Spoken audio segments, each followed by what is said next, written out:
Well, hello, everyone, and thank you so much for the organizers for the kind invitation to speak on one of my favorite subjects, which is how to elucidate chromosome structure and behavior when we assess human disease, and how optical genome mapping is really acting as the bridging the gap between cytogenetics and molecular genomics. My name is Yassmine Akkari. I am a senior director in the clinical lab at the Institute for Genomic Medicine at Nationwide Children's Hospital, and also a professor of pathology and pediatrics at the Ohio State University College of Medicine. So in order to really think a little bit more about chromosome structure and behavior, I think we need to understand first the science of chromosome study, which is really cytogenetics. Cytogenetics is a branch of biology that is focused on the studies of chromosomes, and the fact that there's really not only one methodology associated with cytogenetics, and also, conversely, nor is G-banded analysis the only way to elucidate chromosome structure and behavior. And these are really going to be important concepts in our discussion today. So this really brings us up to the theme of this presentation, which is that the testing landscape changes with time. Given the wide range of genomic aberrations that exist in human disease, it's really important to realize that there have been tremendous advances in our ability to detect them, and more importantly, in our ability to adopt novel methodologies that continue to be developed. We have gone from not knowing the number of chromosomes in human cells to being able to band and stain and look at the single cell genome through G-banded analysis. Then technologies evolved in both cytogenetics and molecular genetics through Sanger, Fish, chromosomal microarray, NGS, both short read and long read, and also optical genome mapping. And now we're really also seeing other methodologies emerging in the research setting. And I'm sure there will be more. All these methodologies are developed to fill a gap in our ability to detect genome aberrations.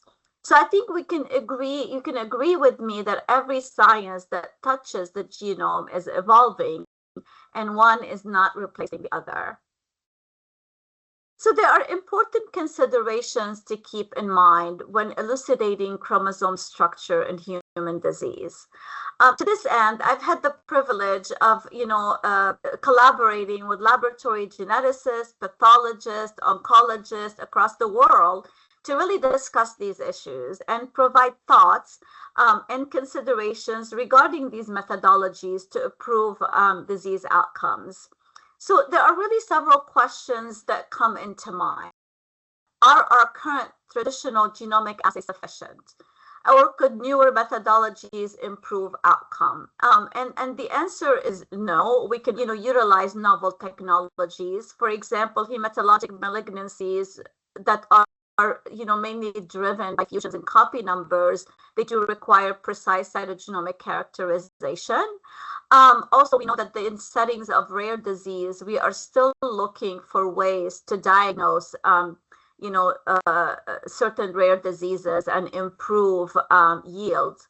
The other question is that, can a single assay provide comprehensive genomic characterizations? Again, the answer is no. We have to have, kind of a toolbox in our laboratories to make sure that we assess each disease according to its mechanism.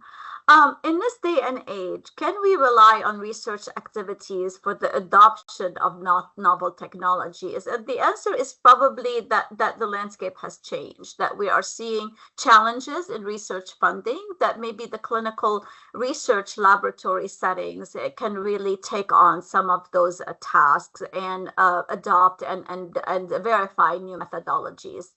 And the last question that is really kind of close to my heart is that, are we thinking about healthcare locally or globally?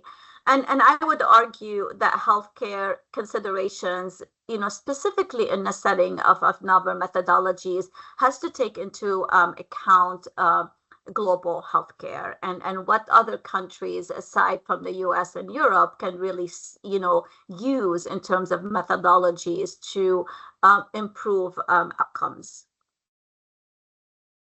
So this is really an important slide, and which is the economics of integrating novel technology into clinical research laboratories, and is really one of the central challenges in medicine today. The cost and benefit extends far beyond the price of the equipment itself. It touches reimbursement, workforce, infrastructure, and also disease outcome.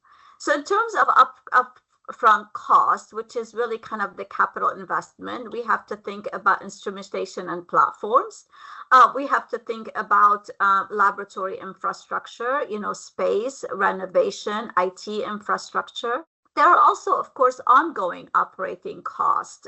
We have to think about reagent and consumables, bioinformatics and data management. We have to think about software, cloud storage, secure service, long-term archival cost. And we know that variant interpretation or result interpretations really is labor intensive and is often the largest hidden cost. Last and not least, of course, is personnel and training. The other issue is reimbursement and policy challenges. We continue to work very hard in terms of once we adopt the technology and we know that it works, thinking about coverage decisions and advocacy about these things. We know that most often the policy and the guidelines or standards in adopting these methodologies for diseases often lags behind, and it is really, the onus is on us to push these things. Also, the last point, that I continue to advocate for is really equity and access economics. Without careful policy, new genomic technologies, they risk widening disparities. Wealthier hospitals can adopt first, but we are continue to worry about resource limited setting when they face infrastructure and reimbursement gaps. And so this has been a really kind of a success stories for places in the world that have adopted global genomic programs. So in terms of the economic benefits, what we are trying to do in adopting novel methodologies such as optical genome mapping is really the reducing the testing odyssey, and knowing the genomic aberrations in these disorders will lead to fewer procedures and more targeted care. Precision medicine has, day in and day out have proven that there's definitely improved outcomes. Also, it sparks innovation. And that is really important in our field because we continue to be faced with, rare disorders for which we don't have the appropriate testing. But there are success stories, and this is where we're going into success of applying optical genome mappings for leukemia. We know that leukemia is mainly, specifically, certain kind of acute leukemias are mainly driven by rearrangements in copy number, for which OGM is really a very important methodology for copy number and rearrangements.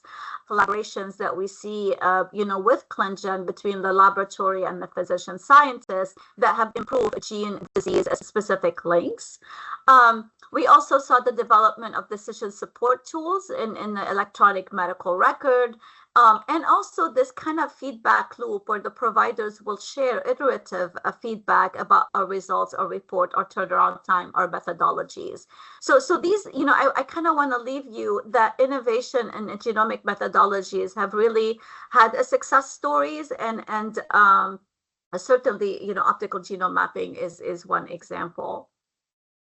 So kind of in 2021, I kind of wanted to start to think of optical genome mapping as the promise of next generation cytogenetics. That, like any other science, cytogenetics is also advancing in its methodology.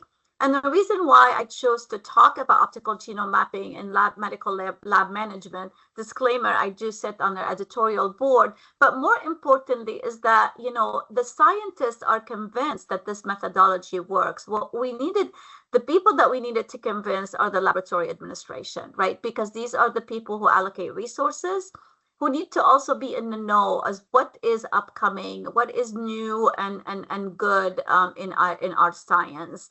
And so, I had the privilege to write this particular, article about optical genome mapping and what it can and cannot do in order for laboratory administrators to kind of continue to have access to this information. So since then, there have been a huge amount of advances in terms of discussing the impact of optical genome mapping, for both in somatic and in constitutional disease. In somatic disease, there are a plethora of publications about how it has improved risk stratification. Biggest examples were in AML, MDS, and ALL.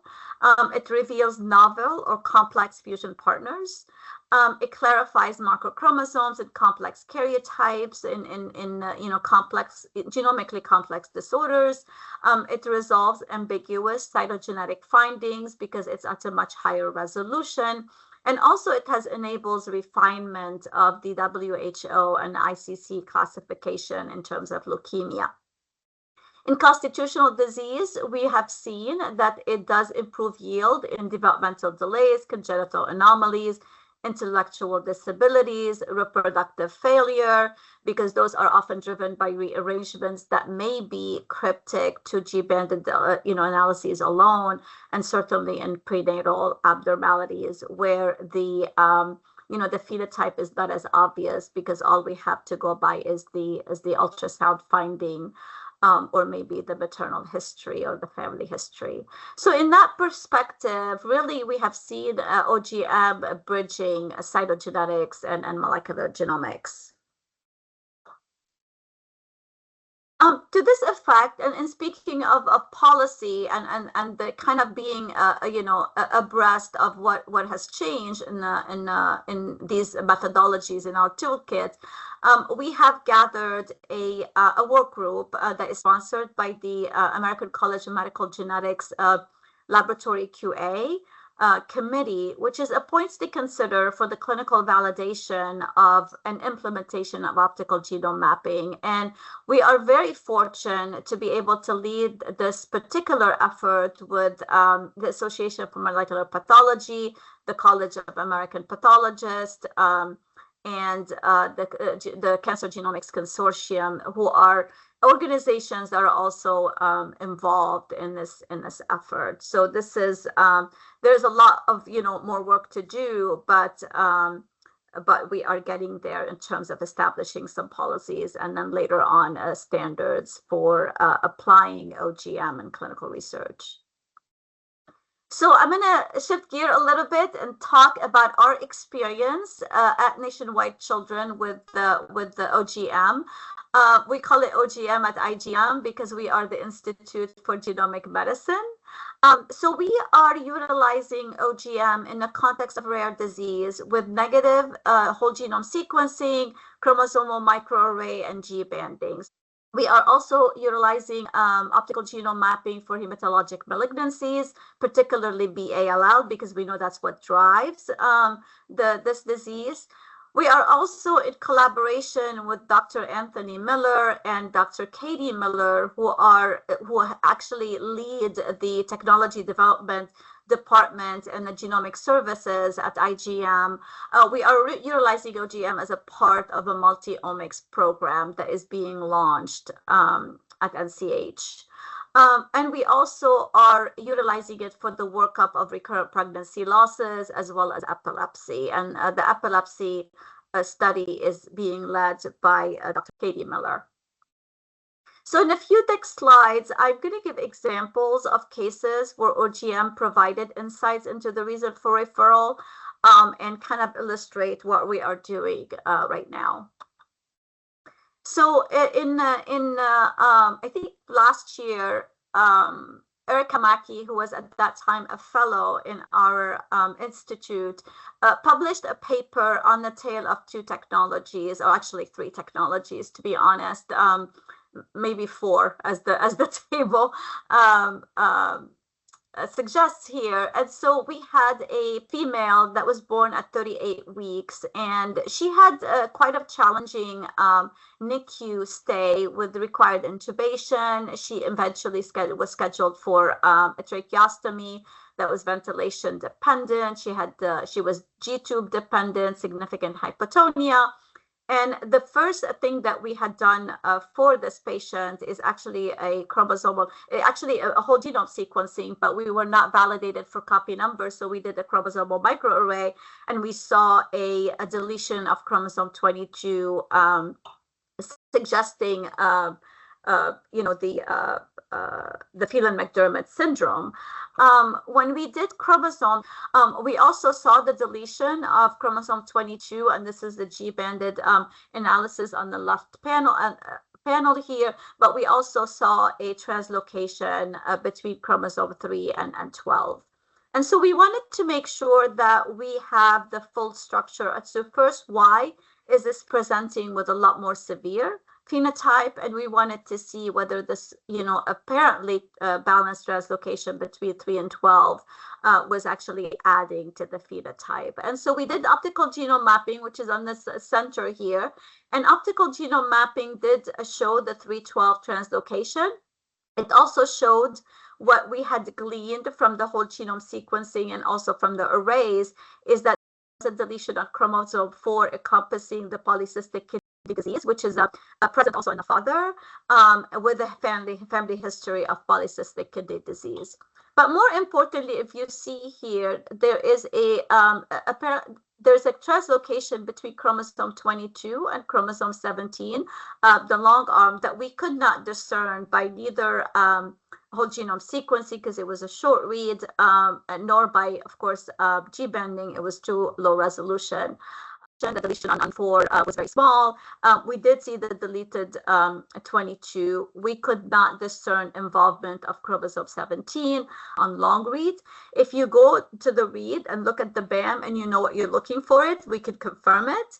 But the structural, software did not really call it. But we did see the translocation between 3 and 12. Comparatively, optical genome mapping actually saw everything.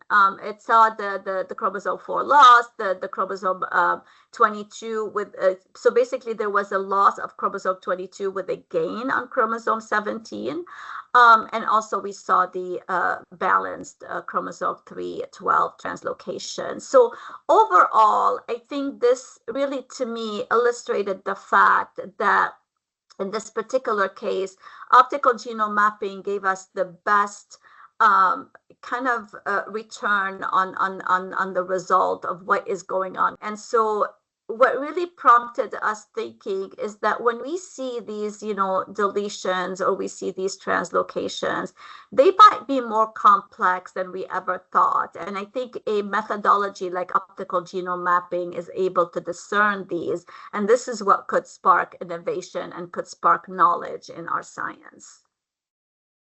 Another application of OGM at IGM is, of course, the workup of acute lymphoblastic leukemia, particularly B-cell ALL. And this is an example of a case where, and I know that, we've published papers in the past where the detection of IAMP21, which is a poor prognostic, entity in BALL, is not always straightforward. Sometimes the region of amplification does not encompass RUNX1, and therefore you may miss it with fish alone. We do want to do a chromosomal microarrays, but in turn, chromosomal microarrays do not always show you balanced translocations. So in this particular case, we saw balanced translocations between X and 11. We saw other translocations, in between within 11, but more importantly, we saw a beautiful pattern of IAM21. This is the copy number rendition from OGM data. So you can see that there's a gain of chromosome 4. There are other events on chromosome 11. There is a gain of chromosome X, and this is particularly relevant for the X11 translocation. We also utilized OGM for complex cases, whether the complexity comes from what we see on G banding, or the complexity comes from what we see on genome sequencing or a chromosomal microarray. This case was worked up by one of our clinical directors, Dr. Vanessa Horner, who was working on the chromosome analysis of this case. This is a female that came, she was a healthy female, came with abnormal cell-free DNA prenatally for X chromosome disorder. So we know something was happening on the X chromosome. Prenatal array at an outside institution detected multiple duplications. We just couldn't really figure out what was going on a G-banded. We saw that there's definitely a duplication of the region of Q2A to Q2 7.3 on the X chromosome, but we needed to elucidate a little bit better what is going on. And so in collaboration with Dr. Anthony Miller in TechDev, we actually did optical genome mapping and resolved this duplication to be extremely complex, which really gives us an insight there's always room to dive deeper into these cases and use novel methodologies to unveil what otherwise would be a cryptic rearrangements. And by doing this, we were able to think about what are the gene content and what could this entail for the phenotype. So I just want to end here, and I'm happy to take questions, of course, during the Q&A session. But I do want to acknowledge this is really a team a team effort. There is a lot of support at IGM for novel methodologies. And of course, every single one of those cases is being worked up by, clinical directors, tech dev, genetic counseling, all the technologists, supervisors, managers. There's a lot of bioinformatic efforts, but also more importantly, consenting patients and families in order to elucidate what is going on. With that, thank you so much for listening, and I'm happy to take questions.